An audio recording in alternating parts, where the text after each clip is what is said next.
Happy Holi to all my dear friends. कैसे हैं आप सब? आई होप आप सब बहुत अच्छे होंगे। और अगर छोटी मोटी परेशानी किसी के लाइफ में है तो just chill, let's play Holi. Okay, क्योंकि जो सोना भी है ना वो आग में तब कर ही चमकता है। तो चलिए आज एंजॉय करते हैं होली और मनाते हैं होली। हैप्पी होली। मम्मी होली क्यों बनाते हैं? होली अभी बताती हूँ कि होली क्यों मनाते हैं। चलिए, वैसे तो होली के पीछे कई कथाएं हैं, उसमें जो सबसे प्रसिद्ध कथा है वो है होलिका दहन की कथा।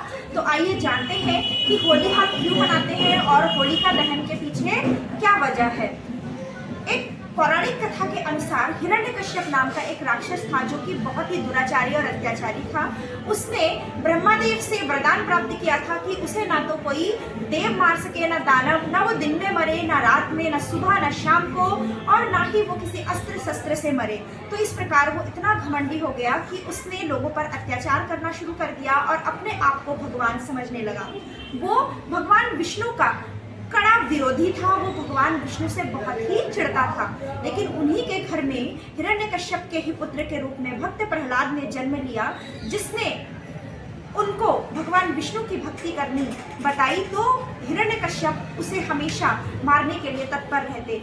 वो कहते कि भगवान विष्णु कोई भगवान नहीं है, मैं ही भगवान हूँ, तो तुम मेरी पूजा करो। और भक्त प्रहलाद हमेशा उनको समझाते कि इस जगत के कर्ता धर्ता पालन करता भगवान विष्णु ही है, तो हमें उनकी ही पूजा करनी चाहिए।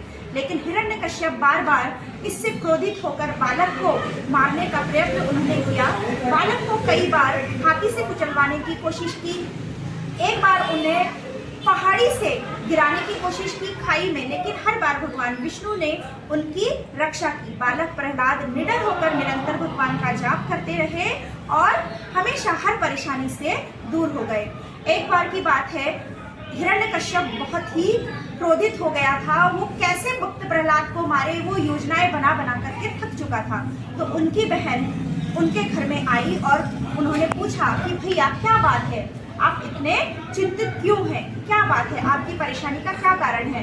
तो हिरण्यकश्यप ने कहा कि मेरा जो बेटा है, जो मेरा पुत्र है प्रहलाद, वो मेरा जो शत्रु है विष्णु, उसका भक्त है, तो मैं उसे मारना चाहता हूँ पर वो हर बार बच जाता है। तो होलिका ने कहा कि भैया बस इतनी सी बात, आप एक काम कीजिए, आप एक चिता तैयार कीजिए और कल सुबह जो है उसको जलाने की व्यवस्था कीजिए। मैं उसको गोद में लेकर के बैठूंगी और उसको आग में जला करके मार दूंगी। तो ऐसा ही हिरण्यकश्यप ने किया और बड़ी चिता सजाई।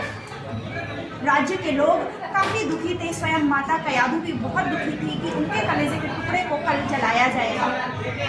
फागुन मास की पूर्णिमा की तिथि को ये सारी व्यवस्थाएं की गई, चिता सजाया गया और होलिका जो है भक्त प्रहलाद को लेकर अपने गोद में बैठा करके अग्निकुंड में बैठ गई। जैसे जैसे आग जलता गया, बालक प्रहलाद निडर होकर भगवान विष्णु की आराधना करने लगे, उनका ध्यान करने लगे। ओम नमो नारायणाय, ओम नमो भगवते वासुदेवाय का निरंतर उन्होंने जाप किया।